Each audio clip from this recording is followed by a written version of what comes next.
எழுச்சி தமிழர் திருமாவளவன் முஸ்லிம்களின் மேடையில் வந்து பேசித்தான் தன்னை இந்த சமூகத்தில் அடையாளப்படுத்திக் கொள்ள வேண்டும் என்கிற நிலையில் இல்லை.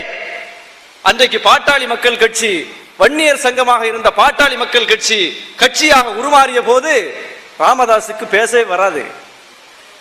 ஊர்தோறு போய் அந்த கட்சியை அறிமுகப்படுத்தி வன்னியர்கள் கட்சி என்கிற அந்த அடையாளத்தை மாற்றி இது ஒரு பொது கட்சி என்கிற ஒரு பொது மக்களுக்கான கட்சி என்கிற அடையாளத்தை தந்தவர் பழனி பாபா.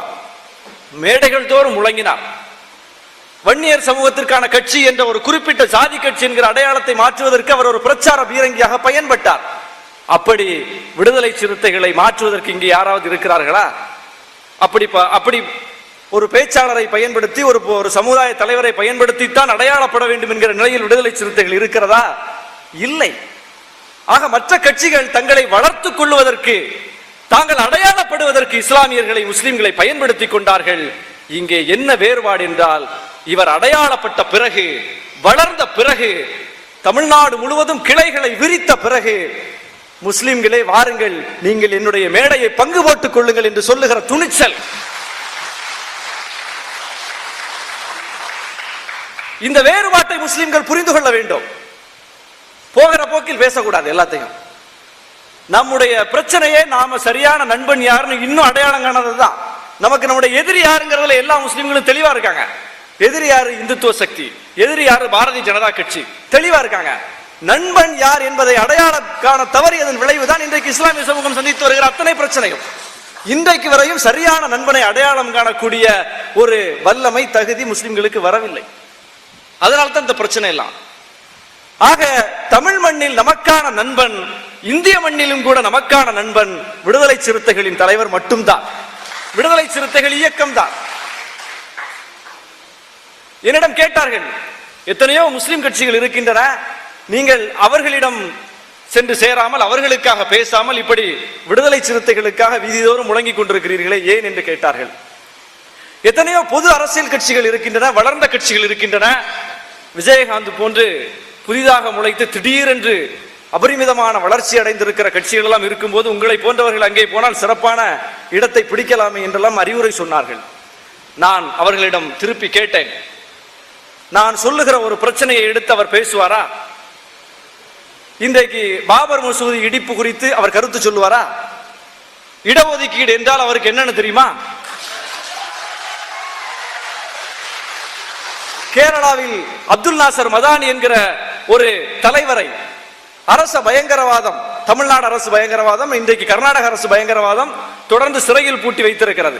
அப்துல் நாசர் மதானி என்றால் தமிழ்நாட்டு ஊடகங்களுக்கும் தமிழ்நாட்டு அரசியல்வாதிகளுக்கும் எந்த பார்வை இருக்கிறது? அவர் கோவை குண்டுவெடிப்பில் வழக்கில் கைது செய்யப்பட்டவர். அவர் ஒரு தீவிரவாதி, தீவிரவாதத்தோடு தொடர்புடையவர் என்கிற பார்வைதான் இங்கே இருக்கிற அனைவருக்கும் இருக்கிறது. ஆனால் அவர் கைது செய்யப்பட்ட போது மதானியை விடுதலை செய் என்று சொல்லி அரச பயங்கரவாதத்தினுடைய ஒரு இலக்காக, இரையாக இன்றைக்கு அவர் கைது செய்யப்பட்டிருக்கிறார். நாட்டில் பாபர் மசூதியை இடித்த குற்றம் புரிந்த அத்வானிகள் வெளியே நடமாடும் போது அப்பாவி மதானி உள்ளே இருப்பதா என்று கேள்வி எழுப்பி தமிழ்நாடு முழுவதும் சுவரொட்டிகளை ஒட்டிய இயக்கம் விடுதலை சிறுத்தைகள் இயக்கம். இந்த சுவரொட்டியை நான் விஜயகாந்த் எதிர்பார்க்க முடியுமா? விஜயகாந்த் எதிர்பார்க்க முடியாதுங்கிறது எனக்கு நேரடியான ஒரு அனுபவம் இருக்கு. 2005 அவரை நான் ஒரு பேட்டிக்காக சந்திச்சேன். 2006 தான் அவர் கட்சி தொடங்குறார். 2005 அவர் கட்சி தொடங்குறதுக்கு ஒரு 2 மாதத்திற்கு முன்னாடி அவர்கிட்ட ஒரு எக்ஸ்க்ளூசிவான பேட்டி எடுக்கிறதுக்கு நான் அவரை சந்திச்சேன். அப்ப நான் அவர்கிட்ட கேட்டேன், உங்களுடைய படங்களில் தொடர்ச்சியாக முஸ்லிம்களை தீவிரவாதிகளாக சித்தரிக்கிற ஒரு போக்கு இருக்கிறது, இது நீங்க எப்படி இதை செய்றீங்க? இங்க இருக்கிற எல்லா முஸ்லீமும், இப்ப நாங்கெல்லாம் வந்திருக்கிறோம், உங்கள்ட்ட உரையாடுறோம், நாங்கெல்லாம் தீவிரவாதியா? இப்ப முஸ்லீம் தீவிரவாதின்னா நீங்க எங்களை சேர்த்து சொல்ற மாதிரி தான் ஆயிடுது, ஏன் இப்படி காட்டுறீங்க தொடர்ச்சி அப்படிங்கிற ஒரு கேள்வி வச்சோன்னே அவர் ஒரு நிமிடம் கூட தாமதமின்றி உடனே ஒரு பதில் சொன்னார். அந்த இடத்துல நான் மயங்கி விழுந்துற அளவுக்கு எனக்கு வந்துருச்சு. என்ன சொன்னார்னா, பேப்பர்ல அப்படித்தானே வருது. அவர் எதை பத்தி சிந்திக்கல, பேப்பர்ல அப்படித்தானே வருது. பத்திரிகைகளில் வரக்கூடிய செய்தியை அடிப்படையாக கொண்டு ஒருவன் அரசியல் செய்கிறான் என்று சொன்னால் அவன் எப்படி என் தலைவனாக இருக்க முடியும்?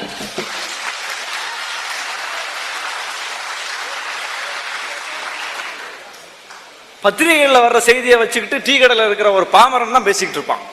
அது அப்படி ஆயிடுச்சு, இது இப்படி ஆயிடுச்சு. ஏன்னா அவனுக்கு அதை தாண்டி சிந்திக்க தெரியாது. அவன் அந்த செய்தி உண்மை நினைச்சு பேசிக்கிட்டு இருப்பான். அப்படி என்றால் அந்த பாமரனை விட கேவலமான ஒரு சிந்தனை உள்ளவர் விஜயகாந்த். அவருக்கு அதை தாண்டி சிந்திக்க தெரியாது. ஆனால் என் தலைவன் திருமாவளவன் அப்படி இல்லை. நீ என்ன கருப்பொருளை கொடுத்தாலும் அந்த ஒரு நிமிஷத்துக்கு முன்னாடி, ஒரு நொடிக்கு முன்னாடி இந்த தலைப்புல நீ பேசுனா கூட 2 மணி நேரம் பேசுவார்.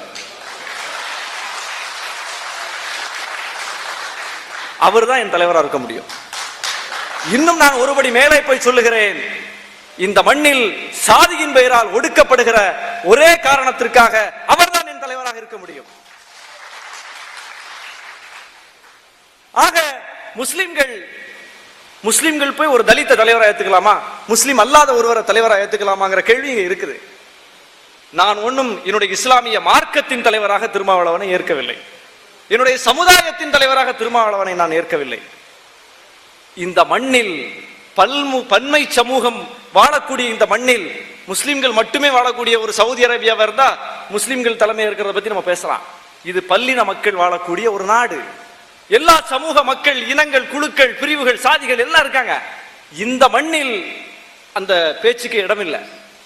இந்த மண்ணில் எனக்கான அரசியல் தலைவராக திருமாவளவன் தான் இருக்க முடியும்.